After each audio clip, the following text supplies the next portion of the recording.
Viewers, हम पढ़ रहे हैं कक्षा 10वीं गणित की प्रश्नावली 2.2 के प्रश्न नंबर पहले का छठा और प्रश्न है 3x की घात 2 ऋण x ऋण 4।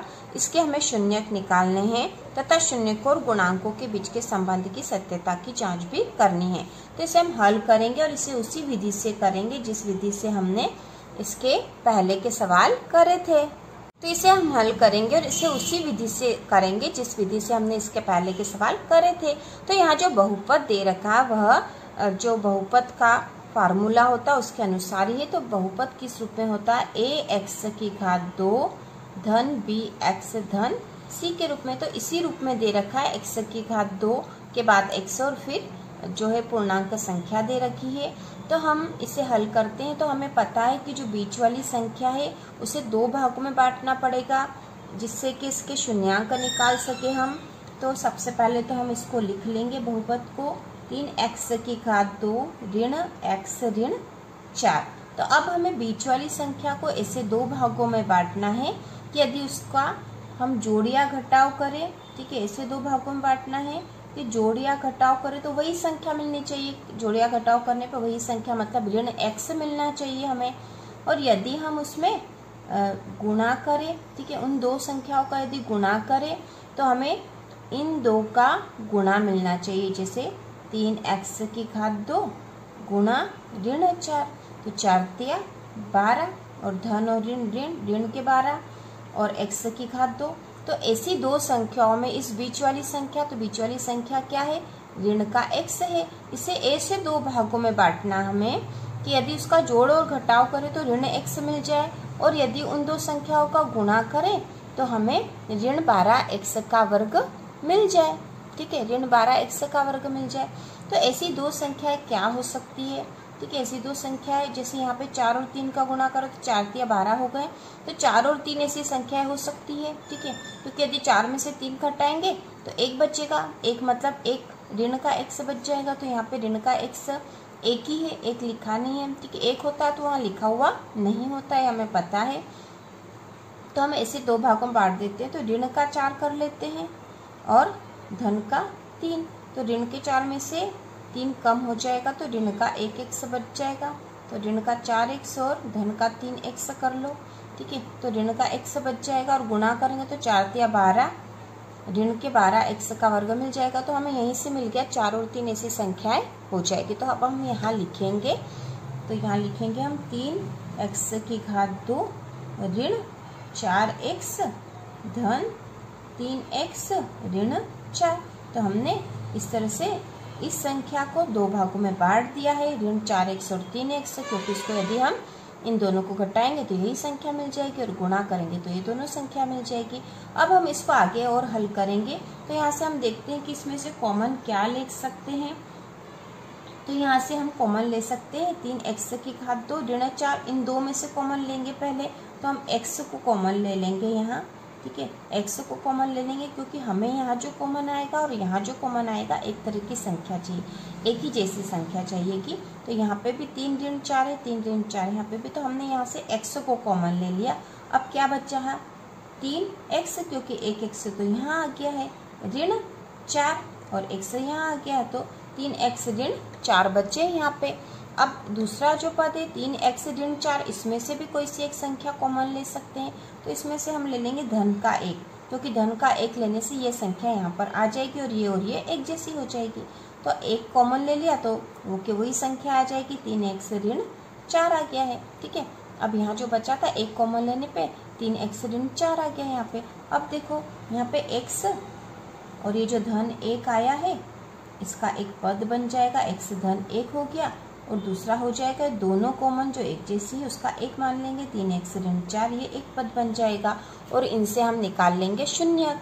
मतलब अब यहाँ लिख देते हैं हम शून्यक निकालने पर। तो शून्यक निकालेंगे तो ये हो जाएगा x धन 1 बराबर 0। तो x बराबर क्या हो जाएगा? ये धन का 1 बराबर के इस तरफ चला गया तो ऋण का 1 हो गया, तो x बराबर हो गया ऋण 1। तो ये पहला शून्यक हमारा निकल गया है। अब दूसरा जो पद था होता 3x ऋण 4। अब 3x बराबर क्या हो जाएगा? ये जो ऋण के यहाँ पे बराबर 0 लिखेंगे, ठीक है। 3x ऋण 4 बराबर 0, तो 3x बराबर क्या हो जाएगा, ऋण का 4 बराबर के उस तरफ चला गया तो धन का 4 हो गया। अब x बराबर हो जाएगा 4/3, क्योंकि 3 इसके साथ गुणा में था तो बराबर के उधर जाएगा तो बट्टे में हो जाएगा। तो यहाँ पे हो गया 4/3 और ऋण 1। तो हमारे शून्य क्या क्या आ गए हैं, शून्य है, शून्य बराबर ऋण 1, एक शून्य तो ऋण 1 है और दूसरा है 4/3, ठीक है। 2 शून्य हमने निकाल लिए। अब हम इसको और आगे हल करेंगे।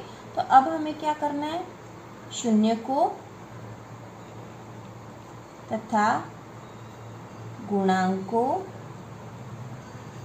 के बीच के संबंध की जांच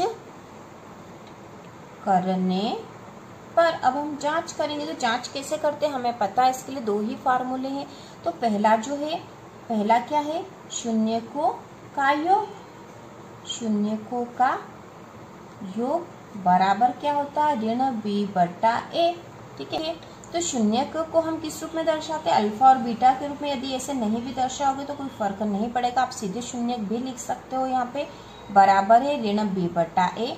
तो अल्फा और बीटा जो ये शून्य की हमारे, तो शून्य हम लिख देंगे। तो पहला शून्य अल्फा ऋण 1 हो गया, धन अब बीटा क्या हो जाएगा 4/3 बराबर ऋण b/a। तो ऋण b/a क्या है, a, b और c हम यहाँ पे बहुपद में से निकाल लेंगे, ठीक है। तो यह जो बहुपद है किस रूप में होता है, इसका जो सूत्र है यह ax की घात 2 धन bx धन c। तो x की घात 2 के साथ जो संख्या वो a है, तो यहाँ पे x की घात 2 के साथ क्या है, 3 है। तो यहाँ पे a बराबर क्या है, ठीक है, a बराबर 3 है। इसके बाद देखो x के साथ जो संख्या वो b है, तो यहाँ पे x के साथ क्या है, तो यहाँ पे ऋण 1 है, कुछ नहीं है, इसका मतलब हम 1 मानते हैं, तो ये ऋण 1 है। तो b बराबर है ऋण 1, ठीक है। अब देखो c के स्थान पर क्या है, तो c के स्थान पर यहाँ पे ऋण 4 है, तो हम लिख देंगे c बराबर ऋण 4। तो इस प्रकार हमें a b c मिल गए, हम यहाँ पे भी लिख लेंगे। a बराबर हमने निकाला है 3, b बराबर है ऋण 1 और c बराबर है ऋण के 4। तो अब देखो, अब यहाँ पे ऋण b/a लिखना है, तो ऋण b मतलब यहाँ पे, ठीक है, यहाँ पे ऋण b/a लिखना हमको, तो इसको फिर से और कर लेंगे। अब ये ऋण का 1 है, ठीक है, ऋण का 1 धन 4/3 तो है ही सही, बराबर ऋण b है। तो ऋण का चिन्ह तो इसमें पहले से ही, और b के स्थान पर अभी क्या आ जाएगा, ऋण का 1/a के स्थान पर है 3। अब इसको हम हल कर लेंगे, इसके बटे कुछ नहीं तो 1 लिख दिया। इन दोनों का एलसीएम निकाला तो 3 ही आएगा, ठीक है, क्योंकि 3 और 1 है तो 3 ही आएगा यहाँ पर। अब इसको हल करेंगे तो 1 का 3 में भाग लगाएंगे तो 3 ही आएगा, 3 का 1 में गुणा होगा तो ये ऋण का 3 हो जाएगा, क्योंकि ऋण 1 था। धन 3 एकम 3, 1 आया, 4 एकम 4 मतलब यहाँ 4 हो जाएगा, बराबर। अब ये ऋण और ऋण का ऋण में गुणा हुआ तो ये हो गया धन 1/3, ठीक है। अब यहाँ देखो ऋण के 3 और धन के 4 है, मतलब 4 बड़ी संख्या, 4 में से 3 घटा देंगे, क्योंकि धन और ऋण है तो ऋण है, ऋण होगा मतलब घटाव ही होगा यहाँ पे, और 4 में से 3 घटा देंगे तो 1 बचेगा। 1 किसका होगा, धन का होगा, क्योंकि धन की संख्या बड़ी है। तो यहाँ हो जाएगा 1/3 बराबर 1/3, ठीक है, 1/3 बराबर 1/3 हो जाएगा। मतलब LHS बराबर है RHS के, दोनों तरफ की संख्या बराबर आई है, मतलब इनके संबंध की सत्यता की जांच हो गई, और ये सत्य क्योंकि दोनों तरफ की संख्याएं बराबर आई है। क्योंकि हमारा जो सूत्र था शून्यकों का योग बराबर होता है ऋण b/a के, तो यह सही है। इसके बाद हम गुणा करेंगे, इसके बाद हम करेंगे शून्यकों का गुणा, शून्यकों का गुणा बराबर c/a। अब शून्यकों का गुणा मतलब अल्फा गुणा बीटा, इस रूप में दर्शाते हैं, बराबर c/a के। तो अल्फा और बीटा क्या थे हमारे, ऋण 1 था, गुणा बीटा के स्थान पर क्या है 4/3, मतलब दूसरा शून्य के 4/3 बराबर है। अब c/a है, c का मान क्या था, c का मान है ऋण 4 और a का मान है 3। तो इस प्रकार हमने सबसे पहले तो इनके मान लिख लिए। अब इसको हल कर लेंगे तो ऋण ऊपर ऊपर यहाँ पे जैसे ऋण 1 है तो इसके बटा 1 लिख देंगे। ठीक है, ऊपर ऊपर वाली संख्याओं का गुणा और नीचे नीचे वाली संख्याओं का गुणा हो जाएगा। तो 1 का 4 में गुणा करेंगे तो 4 आएगा, 4 एकम 4, और ये ऋण का और ये धन का तो ऋण धन या धन ऋण ऋण होता है।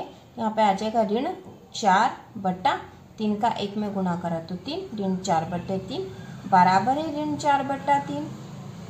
मतलब हमारा LHS बराबर हो गया RHS के। तो इस प्रकार हमने संबंधों की सत्यता की जांच कर ली, क्योंकि दोनों ही तरफ की संख्या बराबर आई है। अब हम लिखेंगे इस प्रकार शून्य को व गुणांकों के बीच के संबंध की सत्यता की जांच की गई। ठीक है, तो इस प्रकार यह हल हो गया है। तो इसी प्रकार के और वीडियो देखने के लिए चैनल को सब्सक्राइब कीजिए।